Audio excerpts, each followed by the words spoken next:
칠쉐이의 토성보진을 떠나서 제가 향한 곳은 리뽀. 이곳에도 꾀이저우를 대표하는 색다른 풍광이 있습니다.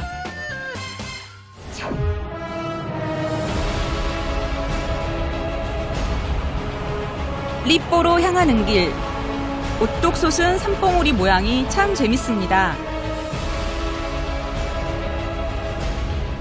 꾀이저우는 산이 높고 골짜기가 깊어 특이한 지형이 많습니다. 이곳은 중국을 대표하는 풍경 남방 카르스트 지형으로 유명합니다.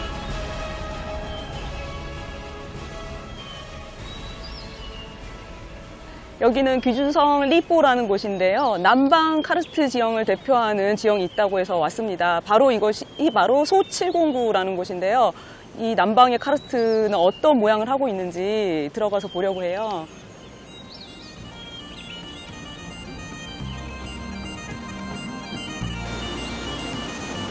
카르스트 지형이란 석회암 지역이 빗물이나 지하수에 침식되어서 만들어진 지형입니다. 이곳 리뽀 역시 남방 카르스트 지형으로 유명합니다. 아, 신기하다. 들어가는 입구에는 길 바로 위로 폭포가 쏟아지기도 했는데요. 자세히 보니 지붕처럼 생긴 이곳은 튀어나온 바위입니다. 저 산에서 흘러내리는 폭포가 여기 바위를 지나서 일로 떨어지는 거네요. 와.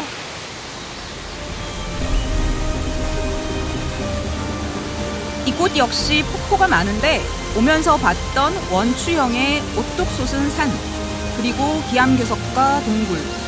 이런 폭포 역시 카르스트 지형의 특징 중 하나입니다. 소리만으로도 시원하죠?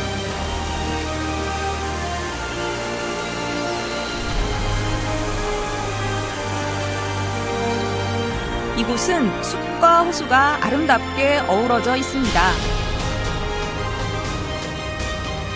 빽빽하게 들어찬 나무들 사이로 언뜻 보이는 호수의 색깔은 비취 빛깔입니다.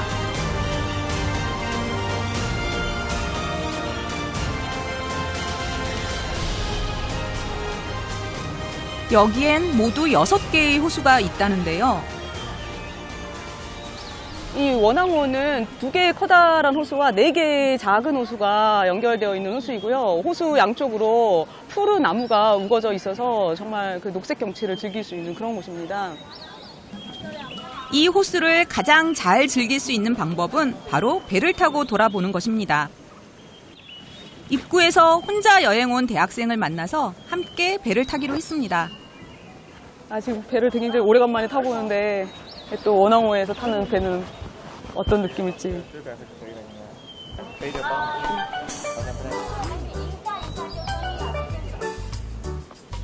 우리가 타는 건 직접 노를 저어야 하는 작은 배.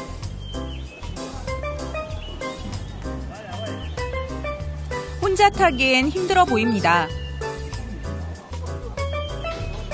배는 모두 8명까지 탑승이 가능한데요. 저는 이 학생과 둘이서 노를 저어야 해서 좀 걱정입니다. 잘 저을지 모르겠어요.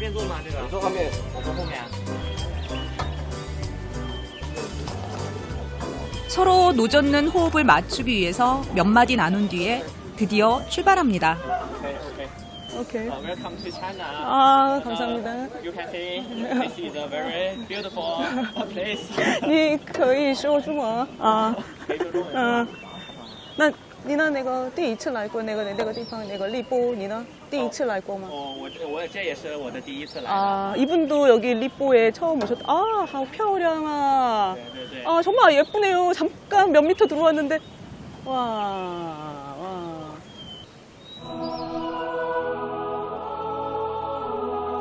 초록빛 호수 위에는 우거진 숲은 물론 지나가는 구름까지 그대로 투영됩니다. 어떻게 호수가 이런 색깔을 낼 수 있을까요? 중국인들은 이 원항호를 옥빛 호수라고 부르기도 합니다. 你觉得呢？怎么样啊？ 에메랄드, 这个谁?啊，对对，很像我们中国的那个玉啊，我们中国的玉也是碧绿的。 신기한 건 초록빛 물을 떠보면 또 이렇게 투명합니다. 나무가 호수에 반쯤 잠겨 있습니다. 배를 타고 있지만 숲을 거니는 느낌. 물살은 잔잔하고 마음도 따라 편안해집니다.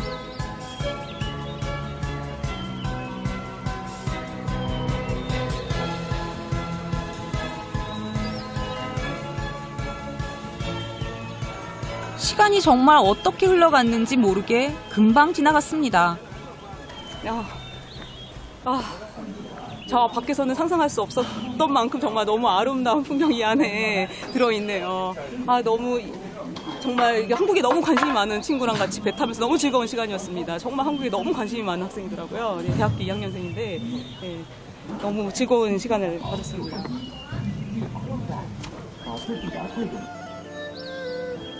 그 친구와 헤어지고 저는 호숫가에 조금 더 머물렀습니다. 신선이 사는 듯 신비한 호수를 보며 그렇게 잠시 마음도 쉬어갑니다.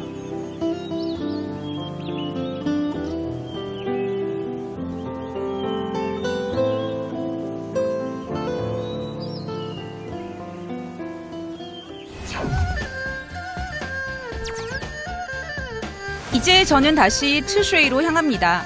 트쉐이에서 못 보고 떠나와서 아쉬운 곳이 많기 때문이죠.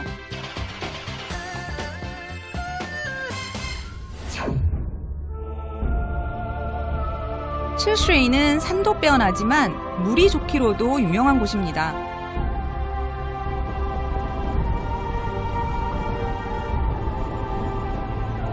물이 좋은 곳에는 장 만드는 곳이 유명하기 마련이죠.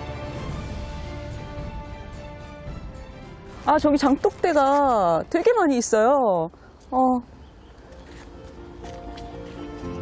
여기는 전통 방식으로 간장과 식초를 만드는 셴시장요우인데요. 그 역사가 무려 120년에 달합니다. 넓은 땅에 온기가 빼곡한데요.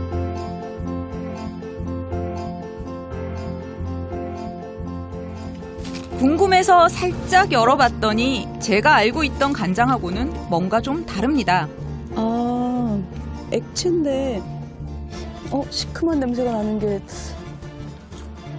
대체 어떤 방식으로 만들어낸 간장일까요? 你好，你好，你好，你是来？我过来旅游的，从韩国来的。你好，你好。这么多坛子，你们做什么啊？我们这里是真式晒出厂。你现在所看的这一片的话，是我们的真式酱油晒厂。对，你刚刚看到的话，这些就是我们存放我们半成品酱油的醋缸，酱油缸。 사실 이곳은 개인 여행객한테는 공개를 잘 하지 않는 곳인데요. 어렵사리 허락을 받았습니다. 像这个的话，就是我们晒制的酱油胚，它里面是那个黄豆，然后蒸煮过后之后晾干和那个面粉混在一起，然后再到这个坛子里面，就这缸里面，然后用盖子盖上，日晒夜露，再这样子发酵的一个过程。 햇살과 이슬, 그야말로 자연이 만들어내는 것인데요. 이렇게 발효 과정을 3년을 거친다고 합니다. 这一种的话，它是可以去油。你看这种颜色，就是那个它这样子连起来，它这种。 예, 간장, 장요 색깔이 우리나라 뭐 간장이랑 색깔이 똑같네요. 시엔시 장요우의 간장은 중국에서도 유명한데요. 무엇보다 좋은 재료들이 조합을 이뤘기 때문입니다. 맑은 물과 좋은 콩이 시간 속에서 햇살을 받아 잘 익어갑니다. 像这里面的话，我们这些原材料，它就是有糯米、大米。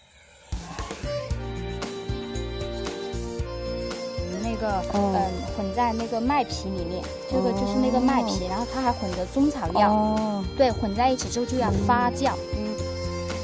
여기에 맛을 더하는 건 츠쉐이의 기후와 토질입니다. 因为我们这里的赤水的那个气候的话，首先是光照很足，然后另外一个的话就是那个空气湿度比较适合醋的发酵。 就是要检查 맛의 상태를 관리하는 것도 아주 까다로운데요. 지금 이 초의 상태가 어떤지 검사하시는 거예요. 이분이 장인이세요, 식초. 간장과 식초 모두 장인이 관리합니다. 这个醋胚，它这个是挺硬的， 全部 아유. 都是硬结在一起的。 안쪽은 굉장히 딱딱하게 됐네요. 就是取出来的这个醋胚的话，然后我们再加上 삶은 콩과 소금을 섞어서 1년 이상 발효시키면 이렇게 흙처럼 딱딱해집니다. 把那个里面的醋胚给它弄散。 그야말로 천천히 익어간다는 표현이 어울립니다. 因为这个它差不多 꿰이쩌우 음식은 장을 많이 쓰기로 유명한데요. 그만큼 장맛이 음식 맛을 좌우합니다. 那个圈子浸泡过后，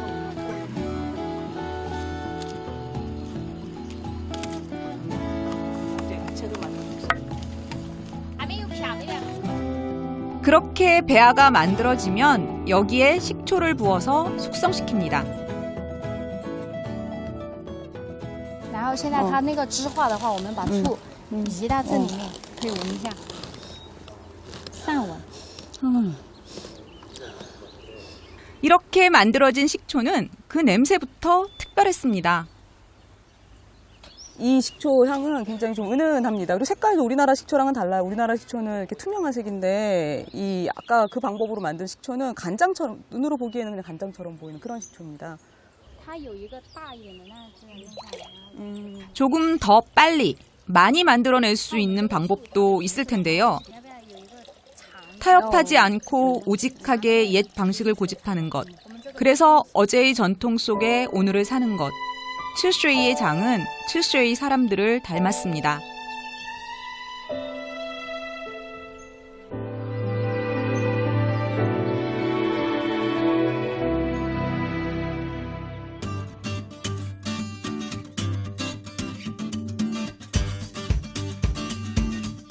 츠쉐이를 떠나기 전 제가 마지막으로 찾아간 곳은 스똥꼬우입니다. 4개의 폭포로 이루어진 스똥꼬우는 츠쉐이의 다나지모가 가장 아름답게 드러나는 곳 중 하나입니다.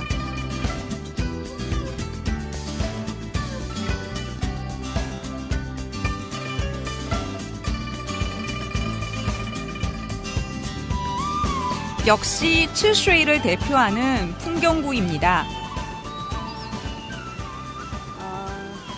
사동성경.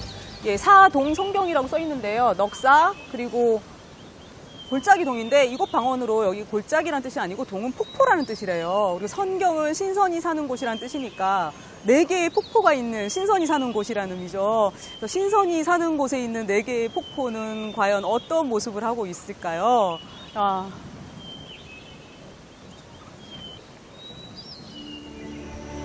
폭포로 향하는 길에 대나무 숲이 있는데요. 비가 내린 직후라서 푸른 잎들이 물기를 머금고 반짝입니다.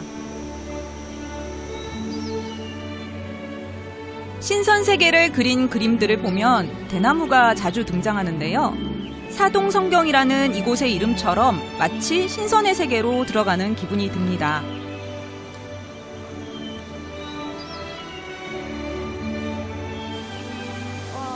스똥꼬우의 폭포 중에서도 사람들이 가장 많이 찾는 곳은 바로 이곳.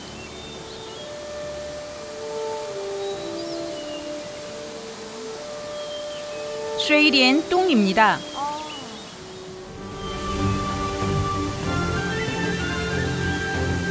물방울을 구슬처럼 꿰어서 만든 발처럼 생긴 폭포인데요. 사람들이 이 폭포를 좋아하는 건 폭포를 반대 방향에서도 볼 수 있기 때문이죠.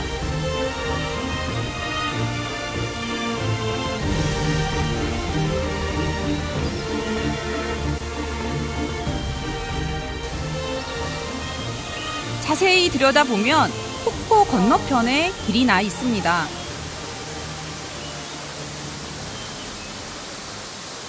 그곳으로 사람들이 오가는 모습도 보이는데요. 이게 바로 쉐리엔똥만의 특징입니다. 폭포 뒤쪽의 길로 걸어갈 수 있는 게 이 폭포의 특징이에요. 그래서 정말 저 뒤로 건너가면 신선의 느낌을 받을 수 있는지 정말 궁금해요. 예. 폭포가 앞에서 쏟아지는 모습만 늘 봐왔는데요. 와. 안쪽에서 바깥쪽을 바라보는 기분은 어떨지 궁금합니다.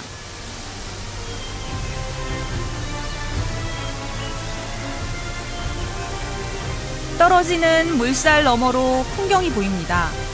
마치 신선세계에서 인간세계를 바라보듯 색다른 느낌입니다. 이렇게 직접 떨어지는 폭포수도 받아보고요. 여기서 바깥 세상을 보니까 여기는 다른 세상이고 저기는 인간의 세상이고 예, 여기 신선세계 같습니다.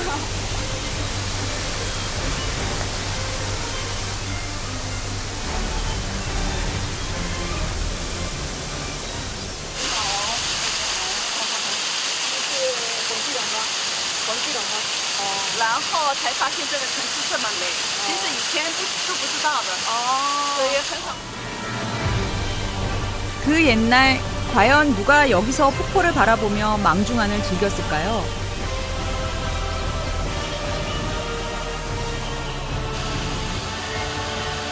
누군가는 이 정자에 앉아서 시를 쓰고 그림을 그리고 생각에 잠겼을 겁니다.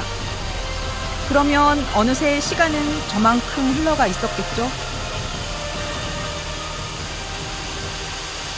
왜 신선세계에 들어간 옛날 이야기 들으면 하룻밤 갔다 오면 백발 노인이 돼 있다라고 하는 얘기를 알겠어요. 저 여기서 그냥 눌러 앉고 싶네요.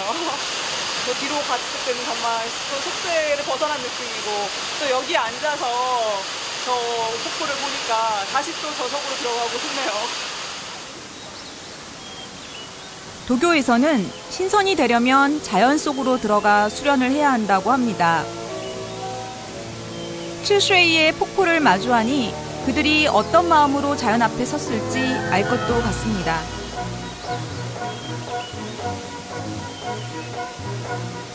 천년을 지나온 깊은 협곡에서 저 높은 설산의 호수에서 신선이 머문다는 사원에서 그리고 작은 촌락에서 중국인들은 늘 신을 향해 소원을 빌고 신선이 사는 무릉도원을 꿈꾸며 살아가고 있었습니다. 어쩌면 무릉도원이란 존재하지 않기에 더 간절한 곳. 당연하지만 잘 깨닫지 못하는 삶의 이치처럼 무릉도원은 저마다의 모습으로 이미 우리 곁에 와 있는지도 모르겠습니다.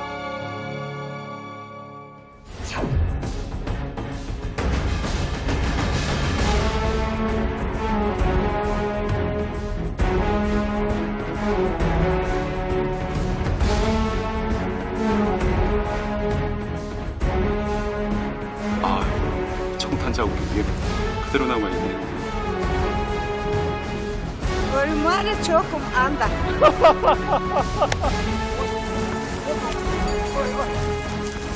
와,